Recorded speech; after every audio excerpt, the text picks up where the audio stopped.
Lawyers, what's the worst? I'm not a lawyer, but, moment you've witnessed. Story 1. I am a lawyer in the US, and for some reason people are obsessed with common law marriage. I see people on Reddit and even hear them IRL warning other people about how, you've lived with her for more than X years, you're common law married, so you have to take that into account, or, well, we've been living in the same apartment together for X years, so we're common law married now. Common law marriage is only a thing that can be done in a small handful of US states now, and there are requirements to it. You have to hold yourself out as being married, live together, present yourselves to the world as being married, etc. You're not going to wake up one day and accidentally be common law married. Story 2. I once saw a defendant argue for a not guilty verdict because there was no Mr. or Mrs. Commonwealth who testified. Obviously the charges were Commonwealth v. defendant. He doesn't understand that. He was found guilty.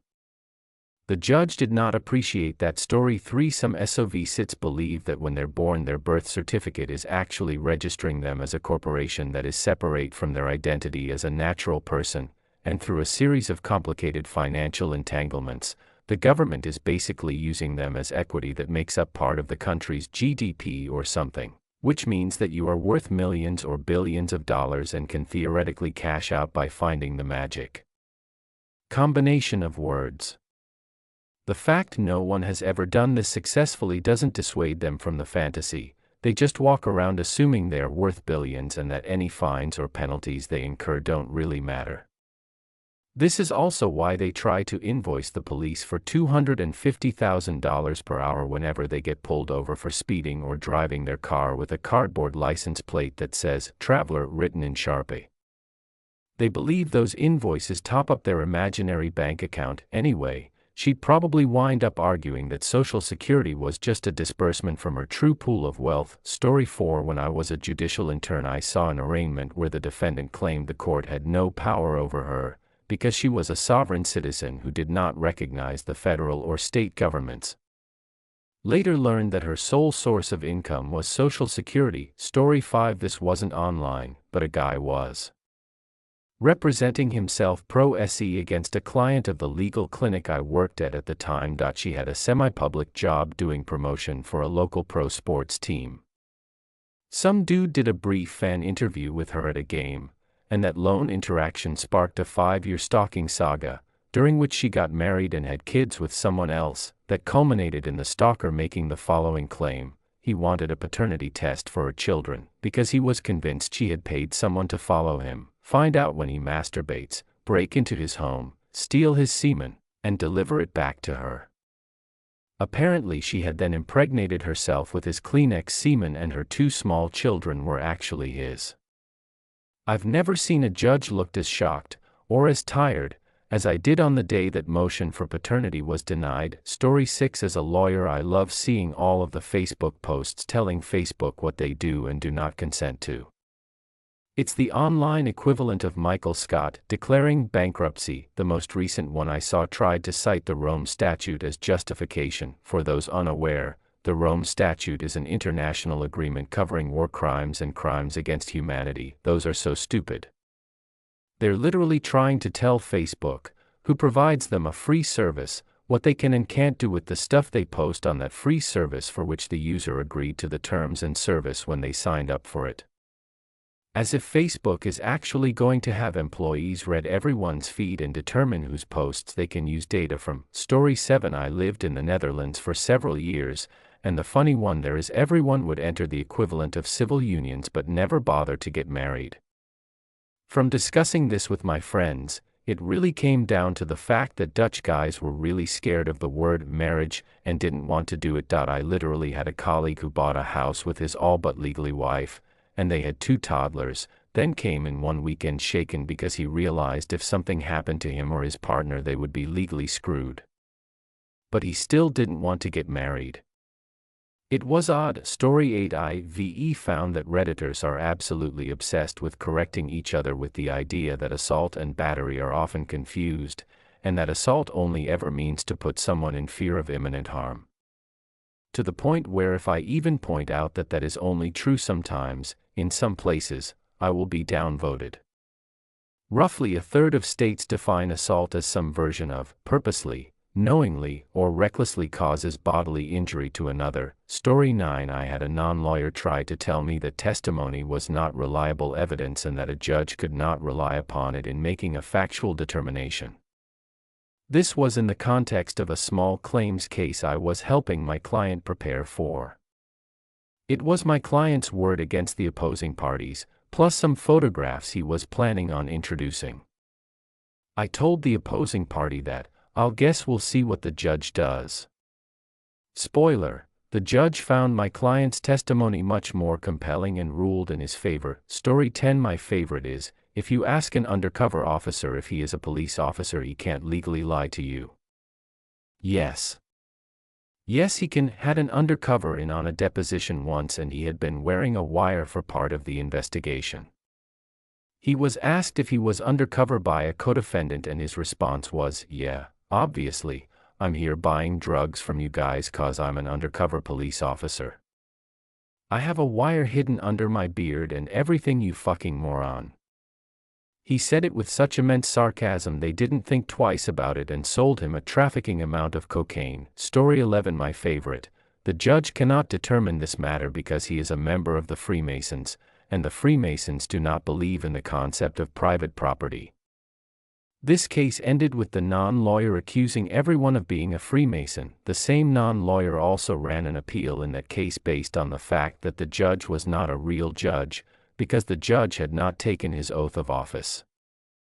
The non-lawyer had dug up a transcript of the judge's swearing-in ceremony which read Judge Smith takes oath of office, when the judge took his oath, instead of the actual words of the oath. The non-lawyer referred to outdated and repealed laws from 1730, which said all oaths had to be transcribed word for word, as a basis for the fact that the judge was not a real judge. If his interpretation was correct, I think no current judge in Australia is a real judge. Story 12. My answer is actually basically all of the I am not a lawyer, but claims. The funny thing about being a lawyer is that the answer is almost always it depends. Sure, the laws generally stay the same, but the outcomes are so contingent upon the facts that you can never know with certainty how something will turn out. Thus, my answer for 90+% of my clients is it depends on who the judge is, who shows up to testify, what the witnesses say, what theme opposing counsel goes with, etc.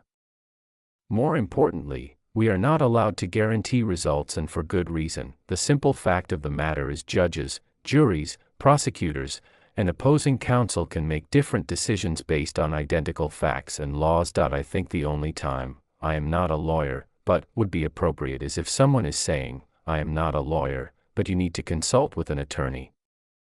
Story 13. One of my clients was told by someone on the staff of the nursing home where her mother lives that if an enduring power of attorney, basically a power of attorney made in contemplation of future mental incapacity that unlike most powers of attorney does not become invalid if the donor becomes incapacitated, is voided if the original staples that held the pages together are removed. I can see a tiny grain of truth to this in that if the validity of the document was contested, the fact that it had been taken apart and stapled together again might be some evidence to support that, but there is no way that evidence alone would determine the issue, and don't even get me started about people who use the term hearsay but don't know what it means. This has become an epidemic. Story 14. The sovereign citizen stuff is my favorite. The United States is a corporation and the law of the seas applies. Just look at the fringe on that flag. I do not consent to jurisdiction. Runner-up is, you can't show me any law that requires me to pay federal income tax. Oh, I had one of those. It was a great back and forth too.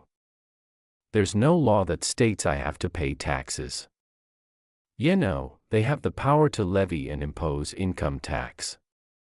It's literally in the Constitution. Where? It's not written anywhere. I know my rights.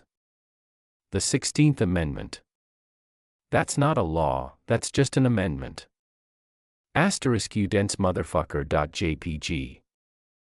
Story 15. My favorite was on advice for home invasion.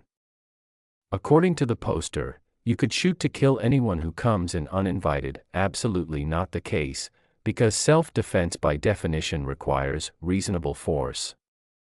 It's more lenient in some states and even more lenient in rural areas, but it's just irresponsible to spread this kind of misinformation. Edit. For anyone saying anything along the lines of, nah, you can always use lethal force if _______, or nah, in this state, no, that's not what the law says. Anywhere. Reasonable force is an intentionally vague concept, and it's always interpreted case by case. Just because the defendant felt threatened doesn't mean a majority of the jury in his case would, even if this is usually the case. Stand your ground laws, Castle Doctrine, they exist to support defensive use of force, but you're always bound by reasonable force, and oftentimes, reasonable force can be lethal, but the judge and jury are the people who will decide whether or not you were justified. A group of people who may not share your same views put themselves in your shoes and decide if you did the right thing. The jury decides. Not you. Not your sheriff. Not your CCW instructor. If you're on trial for the use of force for self-defense, you absolutely shouldn't feel smug about it. The law has an unpleasant habit of surprising everyone. Stop making blanket statements about the law. If the law was black and white, we wouldn't need attorneys at all. Story 16. A tale from back in my public defender ing days. Sovereign citizens are a special kind of stupid. Percentage-wise, I don't know how many of them are true believers and how many think they've just found some clever loophole or another. At any rate, they were always the most interesting clients. One of them was a young gent who decided to represent another buddy of his to spin his nonsense to the judge. Unfortunately, the fellow who would become my client was a regular defendant in that same courtroom, and everyone there knew he wasn't a lawyer. When he was arrested, which is to say immediately, the judge was not swayed by his argument that he was acting of counsel rather than practicing law without a license. The operating a motor vehicle charge which would follow was only semi-related. Story 17. I browse or public freak out a lot, and it never fails to make me laugh when people are being filmed throwing a tantrum and they start screaming about how it's illegal and they are going to call up their lawyer and sue them. Makes me think of this video from Wonder Shows and Story 18. Anything on or/legal advice. Do not go there for actual legal advice. I go there to laugh because come on. In real practice, though, we get those nutty pro plaintiffs suing for millions or billions because of some slight, or because the government doesn't have jurisdiction over them as free Americans, or because they're sovereign individuals. Story 19. I work a lot in real estate law and I generally enjoy reading anything that comes up related to landlord-tenant laws. Generally speaking, Reddit loves to jump on the illegal and don't pay bandwagon. These are terrible pieces of advice. I have seen plenty of people recommend solutions that would likely result in eviction. I usually hop in, politely inform the poster that laws vary from state to state and that OP should review local LL/tenant laws. Story 20. There seems to be a general misunderstanding that testimony is not evidence. For example, I see this a lot in rape cases. People will say the victim has no evidence, that it's just a he said/she said. What a witness says on the stand is evidence. It's just up to the trier of fact to decide whether it's credible evidence. Story 21. I am in real estate. Over the last year or two I've seen a lot of people try to quote the law as if they are lawyers. No, Karen, misinterpreting your lease contract and the law supporting it does not mean you get to do whatever you want. Mitigate damages is not a get-out-of-jail-free card. Story 22. Absolutely the best INL arguments I saw on Reddit came during the Deflategate scandal in the NFL. For those who do not know, Tom Brady, the superstar quarterback for the very successful New England Patriots, was found to have deflated footballs in violation of league rules. That's kind of a minor thing, but it was against one of the best players in the league's history, and Brady fought it like crazy. The issue resulted in litigation in the Southern District of New York and, later, the 2D Circuit Court of Appeals. Patriots fans vociferously defended Brady and, frankly, I would expect nothing less. But some of the legal arguments Patriots fans would make were astounding. It was some time ago, so I do not recall specifics, but it was as if every Patriots fan on Reddit suddenly got a law degree and had years of experience practicing law. What I do remember, though, was their fans would often rehash the legal arguments Brady's very talented attorneys made in court filings as if they were gospel. But attorneys are paid to be persuasive. Everything we write seems compelling at first blush. But even if we write it authoritatively, it could certainly be wrong and lose. And that's ultimately what happened to Brady. Although, credit to his attorneys, he had some success at the trial court level, which was mind-boggling to me. The 2D Circuit corrected that Story 23 literally anyone who claims to be an expert on the law who obviously don't know shit. Like they've seen a couple of police procedural TV shows where they heard Miranda rights and they think they're now qualified to argue a case before the Supreme Court. Where I run into this personally is whenever I'm throwing someone out of the hospital where I worked. I have a right to be here. No, you have the right to seek medical attention. If you're just a visitor and you're here to steal meds and pick fist fights, you're out the door, asshole. Story 24. This random guy at the deli told me, I'm not a lawyer but I know for a fact my baby mama ain't gonna get a dime of this child support money. I asked him why he thought that and he said it was because she owed back taxes with the IRS and they were going to garnish the child support payments to pay it off. All I responded with was, wow, that's new. Story 25 AM, legally but I quit, a corporate lawyer. Basically no one understands fair use and copyright. I keep seeing people analyzing songs and art and calling everything plagiarism and copyright infringement. I'm not talking songs, but stuff like chord progressions or character names. Just because something exists within a work doesn't make it the author's exclusive property. Story 26. This just happened this week. I've had some pretty rough ones, but this lady, I represent a landlord who is trying to evict a tenant for multiple lease violations. Tenant sends my clients a cease and desist letter for harassment. She didn't like that they told her she had to keep the house clean, or that she refused to permit them entry to the premises for repair work. That's harassment. She's told them on several occasions that they have to fix this or that, and it has to be fixed yesterday, but then has every excuse in the book why they can't do it with reasonable notice that the landlord is coming, 24 hours or more, even so far as to call the cops on my client when he comes out at the prescribed period of time. Client gets tired of crabby lady, and sends me in to read the lease to figure out how to get rid of her. Well, she's a nuisance to the neighborhood, she has the cops at the house weekly, she has a dirty house, she hasn't paid her utilities in months, lease says it's her responsibility, etc. I count 8 violations total, and some have multiple occasions. So I send her out the notice that her lease is terminated and she needs to vacate by a certain date.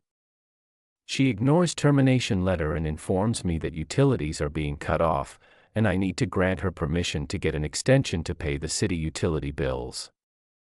I ask her when cutoff is, because if it's past the date we told her to leave, it won't matter. Tenant proceeds to tell me she's sure that I'm aware of the law and statutes in my state, with my license to practice, and that she's done with my nonsense. Water was cut off that day.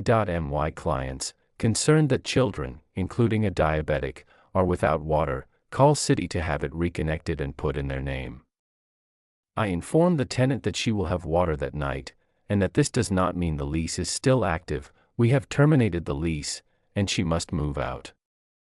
She proceeds to tell me that I'm harassing her, that I could lose my license, and that I need to stop harassing her immediately, and insinuates that I don't understand English or the law. She may not be a lawyer, but she knows her rights, and I'm violating her rights, which is discrimination. I've learned only 2 things from this. Tenant does not, in fact, know her rights. Tenant does not, in fact, understand my state's laws, or the English language. I filed the eviction proceedings days ago, we're just waiting for our summons to get her to court, so we can get her out.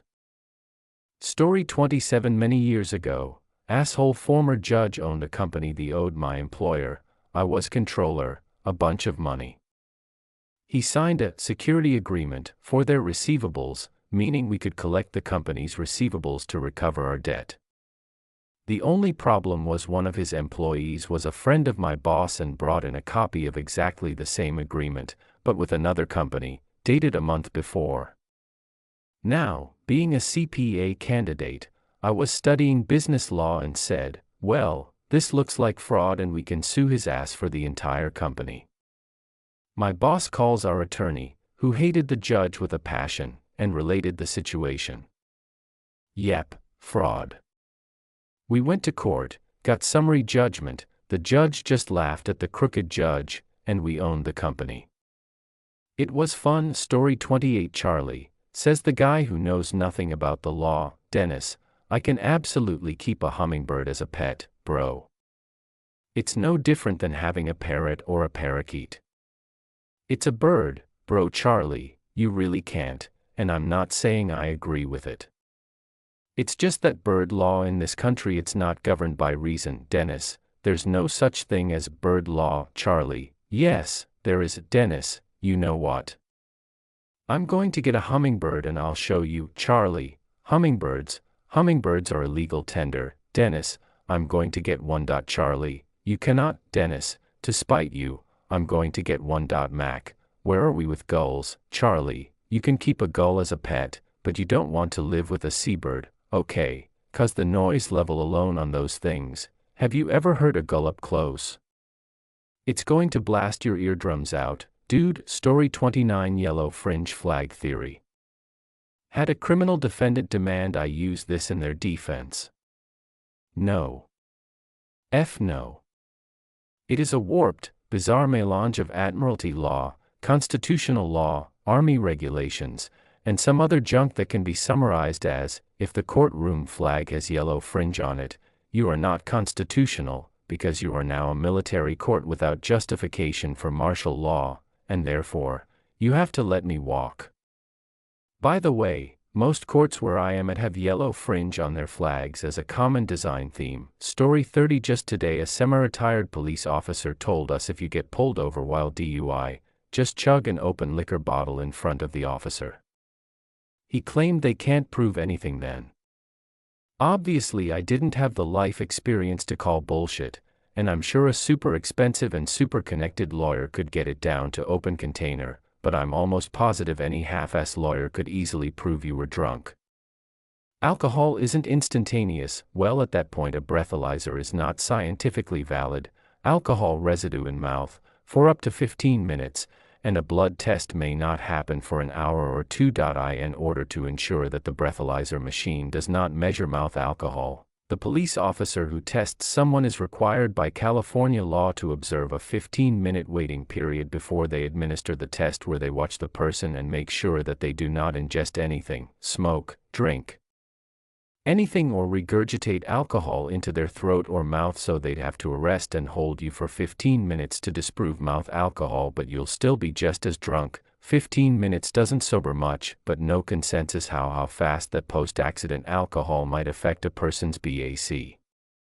30-minute, 2 hours. The thing is, this would really hurt your defense if you were extra drunk by the time they did a BAC/blood test, and the post-accident consumption defense doesn't work. You'd need a mostly empty bottle visibly at your mouth but not actually drinking from it. It's pretty unlikely this would function as a defense. The laws are pretty strict. Story 30. There's so many, mostly statements about the First Amendment, since that only applies to government action, not private action. I would say I also see a lot of claims on how it's unfair to discriminate against X where X is not a protected class, or partially protected class. There are not as many protected classes, or they are far more limited than people think. So if someone spontaneously decides to deny you service at a restaurant and it's not for a clearly enumerated reason relating to a protected class, you most likely do not have a claim against them. You can sue them, but a judge will laugh you out of court. On a more practical matter, People also tend to very overinflate how much certain industries will be shaken up by recent legislation or appointees. People/clients sometimes assume that everything is going to change all at once. Yes, things do change, but the SEC is not going to stop enforcing securities regulation anytime soon. Sarbanes-Oxley is not going anywhere fast. Story 31. I'm not sure how to get the attention of someone who owes me money. Do you think it's a good idea to make a public Facebook post where I inform the public about how they are in debt to me and refuse to pay back my money? I'm not a lawyer, but I think that's the best way to get their attention. You're right. It's also the best way to be sued for defamation. Story 32. I can't help but laugh on relationship/support posts that involve a cheating spouse. Without fail, there are people telling OP to document every single shred of evidence of infidelity.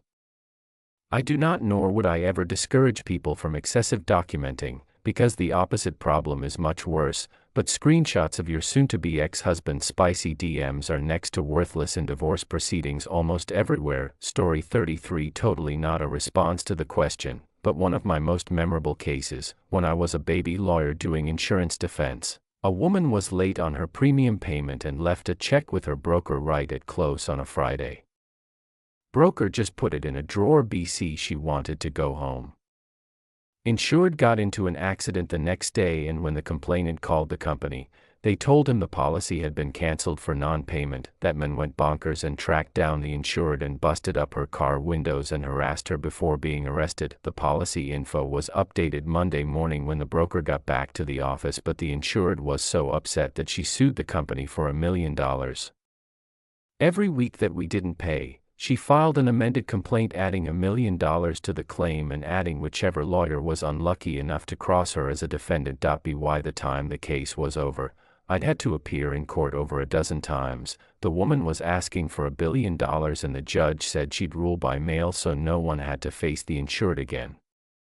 Story 34. I work for a courier service, and while we don't specialize in legal work, we still get quite a lot of requests. The best are the kooks trying to do proper work. Non-lawyers trying to represent themselves are 99.9% of the time completely insane. One time I referred a proper kook to a different legal service and 20 minutes later got a call from that service laughing, telling me to not send them any more crazies. Hey people, if you are working with the law, get a fucking lawyer. Story 35. Not a lawyer, but one that's been annoying me lately is how so many on Reddit have latched onto single/dual party consent and bring it up when it's not even remotely relevant. E.g., I recorded a guy yelling threats at me in a public place. Should I call the police? Did you have his consent to record him? Or, I recorded my wife in the bathroom talking to her boyfriend on her cell phone. What state are you in? Some states you need both parties. Story 36. I'm not infringing on the patent. I got it from Google Images, which is in the Creative Commons. Sadly, have heard this defense more than once. And yes, when they say patent, they are usually infringing either a trademark or copyright. Usually people in the graphics/design department. Also, fonts is a big one. Do we have a license for that font? Of course, I downloaded it from fr3efonttz.ru. Why? Story 37. Someone threatened to sue me personally and the store I worked at because I thought her daughter and her friends stole something. If you heard a boy yell "OFUCK," they have a camera, and came from the back to see them all booking it out the door, you'd probably be a little suspicious too. She claimed that I traumatized and assaulted her daughter when all I did was have mall security stop them while I asked if they stole something. Apparently she had consulted some random person and said she had a dangerously good case.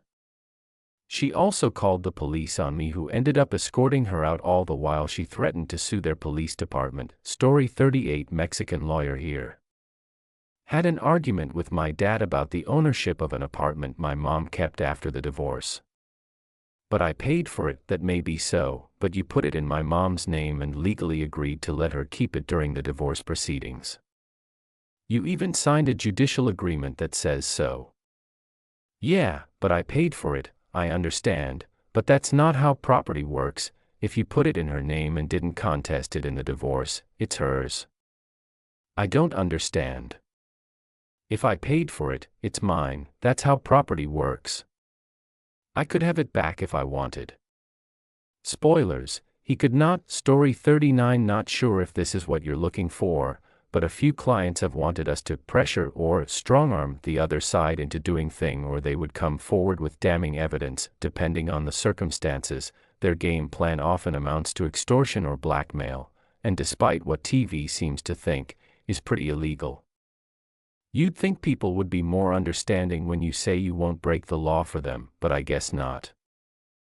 Story 40. Law student not lawyer, but I had someone on r/United Kingdom try to tell me the UK doesn't have a constitution the other day. That's something I've seen parroted a lot on Reddit.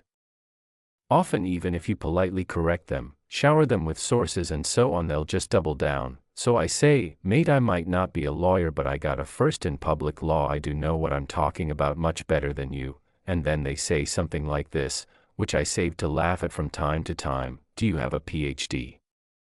Can you be considered an EU expert in court of law? I mean, if a medical student graduated from uni, is he an expert in brain surgery? Expert? Ha. I think not. It was apparent the second you mentioned that you got a first in your law degree. Who mentions what they got in uni as their ground for being an expert? Really? Reminds me of some people who are middle-aged that keep on harping on when they scored 4 touchdowns in one game. Smiley face. Also, I know the opposite of this is mentioned already in this thread, but while I was in the middle of writing a fat assignment on a battery case, someone tried to tell me that assault and battery were the same thing and that you have to actually cause damage to someone to commit assault. In UK civil law, that's actually an important distinction because the two are different. I politely told him that no, you don't have to actually damage someone to commit assault or battery, and what he is thinking of is ABH. I told him you don't even have to touch someone to commit assault, and you can do it by words or, even, lack of words. He insisted I was wrong, so I sent him a link to RV Ireland, RV Burstow, in which it was ruled that by simply repeatedly calling someone and not saying anything when they picked up, the defendants had committed assault. Still, he insisted I was wrong because his friend got into a bar fight and was charged, so he knows the law.